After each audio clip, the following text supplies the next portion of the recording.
Hello students, তোমাদের প্রিয় YouTube channel educational সলিউশনে তোমাদের সকলকে জানাই স্বাগত। প্রতিদিনের মতো আজকেও আমি তোমাদের জন্য নিয়ে এসেছি গুরুত্বপূর্ণ ক্লাস। এখানে প্রতিটি প্রশ্ন খুবই ইম্পর্টেন্ট তোমাদের ফুড এসেই পরীক্ষার জন্য। আশা করছি এখান থেকে তোমরা অবশ্যই বেশ কয়েকটি প্রশ্ন কমন পেয়ে যাবে। তো আজকের ক্লাসটা তোমরা প্রথম থেকে শেষ পর্যন্ত মনোযোগ সহকারে দেখো। দেখো, এটি হলো আগের দিনের ক্লাসের হোমওয়ার্কের কোশ্চেন।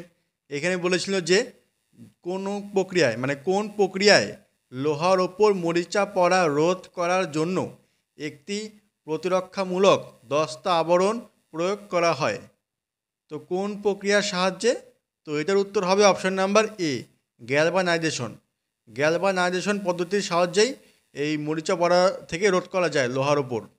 তো এটার উত্তর হবে অপশন নাম্বার এ। তো যারা উত্তর দিয়েছে অপশন নাম্বার এ তাদের উত্তর সঠিক হয়েছে। তারপরে আজকের সেশনটি শুরু করছি। দেখো কোশ্চেন নাম্বার 1, অপারেশন ফ্লাড নিচের কোনটির সাথে সম্পর্কিত? এ, ভারতের দুগ্ধ শিল্প, বি, ভারতের পোলট্রি শিল্প, সি, ভারতের খনি শিল্প, না ডি, ভারতের কৃষি শিল্প। তো এখানে বলেছে যে অপারেশন ফ্লাড এটি কোনটির সাথে সম্পর্কিত? তো এটার সঠিক উত্তর হবে অপশন নাম্বার এ, ভারতের দুগ্ধ শিল্প। ভারতের দুগ্ধ শিল্প মানে ডেয়ারি শিল্প, এটির সাথে এই অপারেশন ফ্লাডটি সম্পর্কিত। আর এটিকে কিন্তু শ্বেত বিপ্লব বলা হয়, মানে এই দুগ্ধের জন্যই হয়েছিল শ্বেত বিপ্লব, মানে হোয়াইট রেভলিউশন। মনে রাখবে এটাও। তারপরে দেখো নেক্সট 2 নম্বর কোশ্চেন, নিচের মধ্যে কে প্রথম রাজীব গান্ধী খেলরত্ন পুরস্কার প্রাপক? এ, সচিন তেন্ডুলকর, বি, বিজয় অমৃতরাজ, সি, বিশ্বনাথ আনন্দ, না ডি, পিটি ঊষা। তো এখানে বলেছে যে নিচের মধ্যে কে প্রথম রাজীব গান্ধী খেলরত্ন পুরস্কার প্রাপক? কে পেয়েছিলেন প্রথম? তো এটার সঠিক উত্তর হবে অপশন নাম্বার সি, বিশ্বনাথ আনন্দ। বিশ্বনাথ আনন্দ এই প্রথম রাজীব গান্ধী খেলরত্ন পুরস্কার পেয়েছিলেন। আর তিনি দাবার সঙ্গে সম্পর্কিত, মানে দাবা খেলার সাথেই পেয়েছিলেন তিনি। আর এই রাজীব গান্ধী খেলরত্ন পুরস্কারের বর্তমান নাম চেঞ্জ হয়েছে, এখন এটিকে বলা হয় মেজর ধ্যানচাঁদ খেলরত্ন পুরস্কার। মনে রাখবে, মেজর ধ্যানচাঁদ খেলরত্ন পুরস্কার। আর এটি কিন্তু মেজর ধ্যানচাঁদের জন্মদিন উপলক্ষে করা হয়েছিল। আর সেটিকে স্পোর্টস ডে অনুযায়ী বলা হয়, মানে সেই দিন থেকে বলা হয় স্পোর্টস ডে, জাতীয় ক্রীড়া দিবস। এটি হলো 29শে আগস্ট। মনে রাখবে, স্পোর্টস ডে হলো 29শে আগস্ট। আর এই সচিন তেন্ডুলকর কিন্তু সবথেকে কনিষ্ঠতম যিনি পেয়েছিলেন, এটি 2014 সালে তিনি পেয়েছিলেন সবথেকে কনিষ্ঠতম, মানে কম বয়সী ছিলেন তিনি, সচিন তেন্ডুলকর। এটিও পরীক্ষায় আসে, মনে রাখবে। তারপরে দেখো নেক্সট 3 নম্বর কোশ্চেন, মিজোরামের ঐতিহ্যবাহী বাঁশ নাচকে কি বলা হয়? এ, থাংতা, বি, মাঞ্চো, সি, ইয়াকচাম, না ডি, চেরাও নাচ। তো এখানে বলেছে যে মিজোরামের ঐতিহ্যবাহী যে বাঁশের নাচ রয়েছে সেই নাচকে কি বলা হয়? তো এটার সঠিক উত্তর হবে অপশন নাম্বার ডি, চেরাও নাচ। মনে রাখবে, চেরাও নাচ, এই নাচকে বলা হয়, বাঁশের নাচকে চেরাও নাচ। তো এটার উত্তর হবে অপশন নাম্বার ডি। তারপরে দেখো নেক্সট 4 নম্বর কোশ্চেন, নিচের কোন পার্কটি ইউনেস্কো ওয়ার্ল্ড হেরিটেজ সাইটের তালিকায় ভারতের প্রথম মিশ্র সাইট? তো মিশ্র সাইট কিন্তু একটি রয়েছে, সেটি কোনটি? এ, নাগরহোল জাতীয় উদ্যান, বি, গির জাতীয় উদ্যান, সি, কাঞ্চনজঙ্ঘা জাতীয় উদ্যান, না ডি, কানহা জাতীয় উদ্যান। তো বলেছে যে ইউনেস্কো ওয়ার্ল্ড হেরিটেজ সাইটের তালিকায় ভারতের প্রথম মিশ্র সাইট একটি রয়েছে, মিশ্র সাইট, সেটি হলো অপশন নাম্বার সি, কাঞ্চনজঙ্ঘা জাতীয় উদ্যান। মনে রাখবে, কাঞ্চনজঙ্ঘা ন্যাশনাল পার্ক এটি একটি মিশ্র সাইট। তো এটি কিন্তু সিকিমে অবস্থিত, মনে রাখবে। আর এটি 2016 সালে ইউনেস্কো ওয়ার্ল্ড হেরিটেজ সাইটের তালিকায় যুক্ত হয়েছে, 2016 সালে, মনে রাখবে। তারপরে দেখবে নেক্সট 5 নম্বর কোশ্চেন, আয়তনের দিক থেকে ভারতের ক্ষুদ্রতম কেন্দ্রশাসিত অঞ্চল কোনটি? এ, লাক্ষাদ্বীপ, বি, লাদাখ, সি, দমন ও দিউ, না ডি, জম্মু ও কাশ্মীর। তো এখানে বলেছে যে আয়তনের দিক থেকে ভারতের ক্ষুদ্রতম কেন্দ্রশাসিত অঞ্চল কোনটি? তো এটার সঠিক উত্তর হবে option number A, Lakshadweep. Lakshadweep হলো সবচেয়ে ক্ষুদ্রতম কেন্দ্রশাসিত অঞ্চল। এটির রাজধানী হলো কাভারাত্রি। মনে রাখবে, এই লাক্ষাদ্বীপের রাজধানী কাভারাত্রি। আর রাজ্যের হিসাবে মানে সবথেকে, এটা তো কেন্দ্রশাসিত অঞ্চল গেল, যে রাজ্যের হিসাবে বৃহত্তম বললে কোনটা হবে? প্রথমে হলো রাজস্থান, তারপরে হলো মধ্যপ্রদেশ, তারপরে হলো মহারাষ্ট্র, তারপরে উত্তরপ্রদেশ। এটি হলো আয়তনের বিচারে সবথেকে বড় রয়েছে হলো রাজস্থান, তারপরে মধ্যপ্রদেশ, তারপরে মহারাষ্ট্র, তারপরে উত্তরপ্রদেশ। আর জনসংখ্যার বিচার দিকে যদি দেখি, তাহলে প্রথমে হবে উত্তরপ্রদেশ, তারপরে মহারাষ্ট্র, তারপরে বিহার, তারপরে পশ্চিমবঙ্গ, এরকমভাবে আসে। তো আয়তন আর জনসংখ্যা দুটি আলাদা আলাদা কিন্তু আছে, তো বলে দিলাম তোমাদের, মনে রাখবে। আর আমাদের কিন্তু 28টা রাজ্য আর 8টি কেন্দ্রশাসিত অঞ্চল রয়েছে। মনে রাখবে, 28টা রাজ্য রয়েছে আর 8টি রয়েছে কেন্দ্রশাসিত অঞ্চল।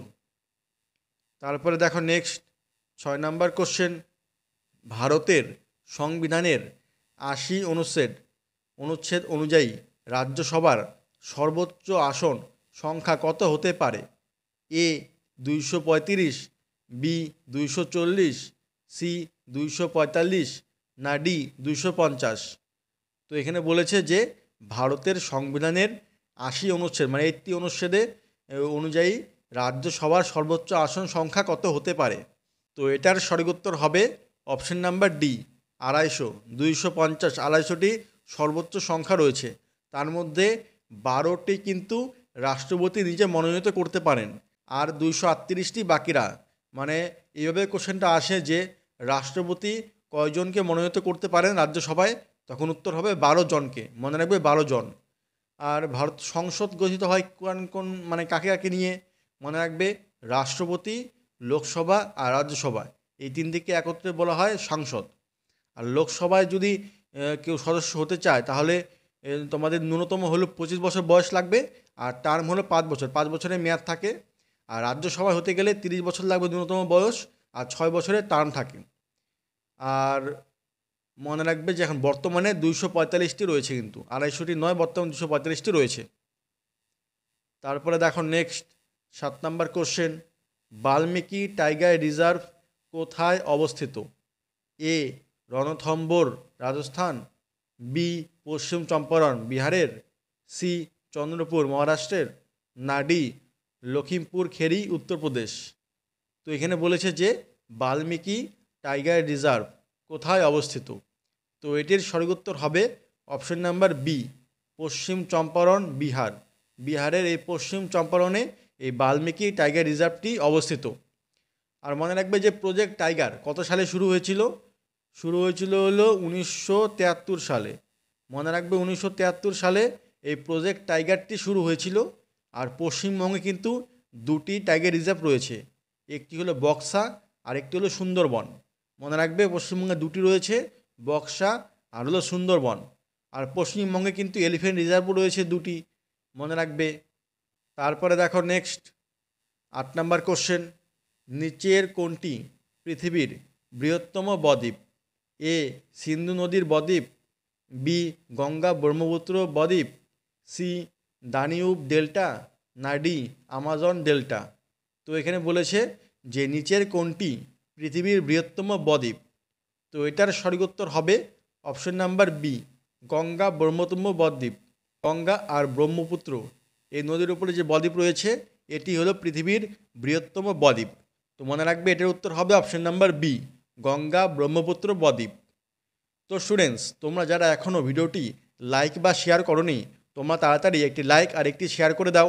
তোমাদের লাইক আর শেয়ার দেখলে আমি আরও উৎসাহিত হই ভিডিও বানানোর জন্য, তোমাদের আরও ভালো ভালো কন্টেন্ট নিয়ে আসতে পারবো।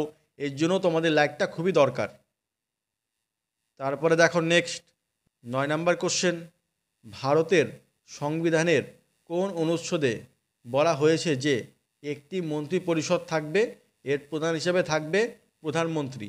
তো এটি কোন অনুচ্ছেদে বলা আছে? এ ধারা 34, বি ধারা 44, সি ধারা 21-1, না ডি ধারা 74-1, 74-1? তো এখানে বলেছে যে একটি মন্ত্রী পরিষদের থাকবে এবং তার প্রধান হিসাবে প্রধানমন্ত্রী থাকবে। এটি সংবিধানে কোন অনুচ্ছেদে বলা রয়েছে? তো এটি রয়েছে অপশন নাম্বার ডি, ধারা 74 এর 1 নম্বর ধারায়, মানে 74-এর 1 নম্বর ধারায় এটি রয়েছে। তো এটার সঠিক উত্তর হবে অপশন নাম্বার ডি। তারপরে দেখো নেক্সট 10 নম্বর কোশ্চেন, প্রক প্রণালী কি? প্রক প্রণালী কি? এ, এটি একটি জলাশয় যা ভারত শ্রীলঙ্কাকে পৃথক করেছে। বি, এটি পশ্চিম দিকে চীন ও ভারতের মধ্যে সীমান্ত রেখা। সি, এটি উত্তর পূর্ব ভারত এবং চীনের মধ্যে সীমারেখা। না ডি, এটি ভারত ও পাকিস্তানের মধ্যে সীমারেখা। তো বলেছে এখানে যে প্রক প্রণালী এটি কি? তো এটার সঠিক উত্তর হবে অপশন নাম্বার এ, এটি একটি জলাশয় যা ভারত ও শ্রীলঙ্কাকে পৃথক করেছে।